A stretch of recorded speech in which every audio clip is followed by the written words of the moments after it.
Hi friends, welcome back. ഇന്ന് നമ്മൾ നല്ലൊരു പായസത്തിൻ്റെ റെസിപ്പിയാണ് കേട്ടോ ചെയ്യുന്നത്. ചെറുപയർ വെച്ചിട്ടാണ് നമ്മൾ ഈ ഒരു പായസം ഉണ്ടാക്കുന്നത്. ഇപ്പോൾ എല്ലാവരുടെ വീട്ടിലും ഉണ്ടാകുന്ന സാധനമാണ് ചെറുപയർ. അപ്പോൾ നമുക്ക് ചെറുപയർ ഉണ്ടെങ്കിൽ പെട്ടെന്ന് തന്നെ നല്ലൊരു പായസം ഉണ്ടാക്കിയെടുക്കാം. അപ്പോൾ ഞാനിവിടെ പായസം തയ്യാറാക്കാൻ വേണ്ടിയിട്ട് 2 പിടി ചെറുപയർ കുതിർത്ത് വെച്ചതാണ് കേട്ടോ. ചെറുപയർ കുതിർത്ത് വെക്കണം, എന്നാലേ പെട്ടെന്ന് വെന്ത് കിട്ടുള്ളൂ. അപ്പോൾ ആദ്യം നമുക്കിത് വേവിക്കാൻ വേണ്ടിയിട്ട് കുക്കറിലേക്ക് ഇട്ട് കൊടുക്കാം. ഇനി നമുക്കിതിലേക്ക് അല്പം വെള്ളം ഒഴിച്ചു കൊടുത്തിട്ട് വേവിച്ചെടുക്കാം. അപ്പോൾ ചെറുപയർ കുതിർത്തതായതുകൊണ്ട് പെട്ടെന്ന് തന്നെ വെന്ത് കിട്ടും, ഒരുപാട് വെള്ളമൊന്നും വേണ്ട. അപ്പോൾ ഈ ഒരു ചെറുപയറിൻ്റെ ലെവലിൽ വെള്ളം വെച്ചിട്ടുണ്ട്. ഇനി കുക്കർ അടച്ച് വെച്ചിട്ട് ഇത് നന്നായിട്ട് തന്നെ ഒന്ന് വേവിച്ചെടുക്കാം.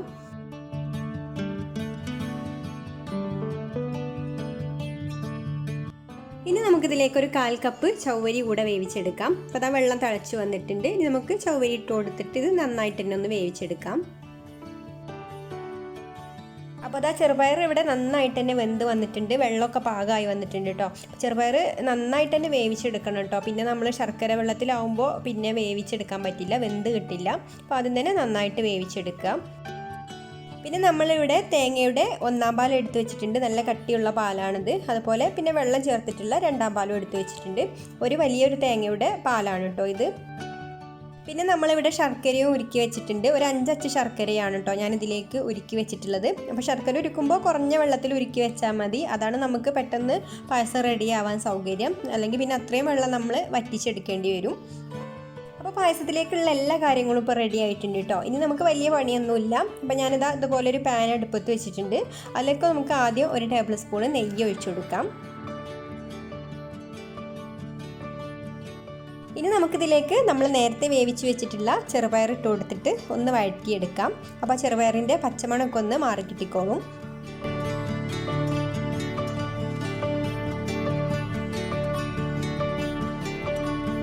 അപ്പോൾ നമുക്കൊരു 2 മിനിറ്റ് ഇതുപോലെ വഴറ്റിയെടുത്തതിന് ശേഷം നമുക്ക് ശർക്കര ഉരുക്കിയത് ഇതിലേക്ക് ഒഴിച്ചു കൊടുക്കാം. അരിച്ചിട്ട് ഒഴിച്ചു കൊടുക്കണം കേട്ടോ.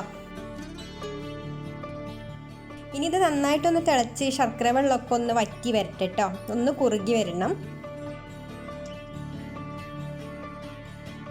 ഇപ്പോൾ ഇതാ നമ്മൾ ഇതിലേക്ക് ഒഴിച്ചിട്ടുള്ള ശർക്കര വെള്ളമൊക്കെ വറ്റിയതാ നന്നായിട്ടൊന്ന് കുറുകി വന്നിട്ടുണ്ട്. ഇനി നമുക്കിതിലേക്ക് നമ്മൾ വേവിച്ച് വെച്ചിട്ടുള്ള സാബൂനരി ചേർത്ത് കൊടുക്കാം.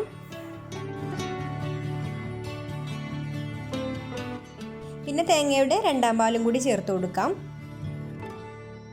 ഇനി ഇത് നന്നായിട്ട് ഒന്നും കൂടി തിളച്ചിട്ട് ഈ വെള്ളമൊക്കെ ഒന്ന് വറ്റി വരണം കേട്ടോ. ഒന്ന് നേരത്തെ പോലെ തന്നെ ഒന്ന് കുറുക്കിയെടുക്കാം.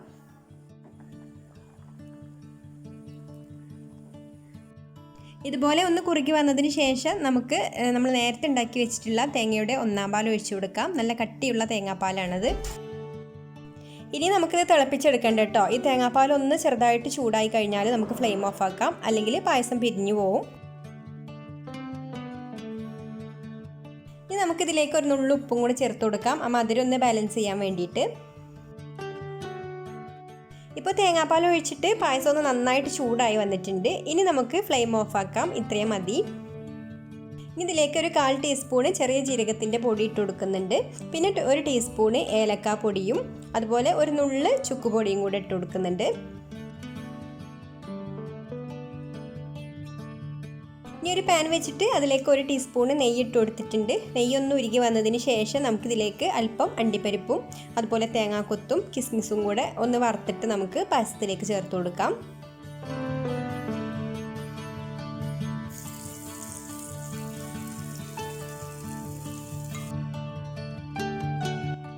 അപ്പോൾ ഇതാ ഇത്രയേ ഉള്ളൂ, നമ്മുടെ ചെറുപയർ പായസം ഇവിടെ റെഡി ആയിട്ടുണ്ട്. അപ്പോൾ നല്ല ടേസ്റ്റുള്ള ഒരു പായസമാണ് കേട്ടോ. ശർക്കര പായസം ഇഷ്ടമുള്ളവർക്കൊക്കെ ഈ ഒരു പായസം ഇഷ്ടമാവും. അപ്പോൾ നിങ്ങൾക്കൊരു വീഡിയോ ഇഷ്ടമായിട്ടുണ്ടെങ്കിൽ ഒന്ന് ലൈക്ക് ചെയ്യണേ, അതുപോലെ ഷെയർ ചെയ്യാനും താഴെ കമൻറ്റ് ചെയ്യാനും മറക്കരുത് കേട്ടോ. പിന്നെ ഈ ഒരു ചാനൽ സബ്സ്ക്രൈബ് ചെയ്യാതെ കാണുന്നവരാണെങ്കിൽ ഒന്ന് സബ്സ്ക്രൈബ് കൂടെ ചെയ്യണേ. അപ്പോൾ ഇനി മറ്റൊരു നല്ല റെസിപ്പിയുമായിട്ട് അടുത്ത വീഡിയോയിൽ കാണാം. താങ്ക്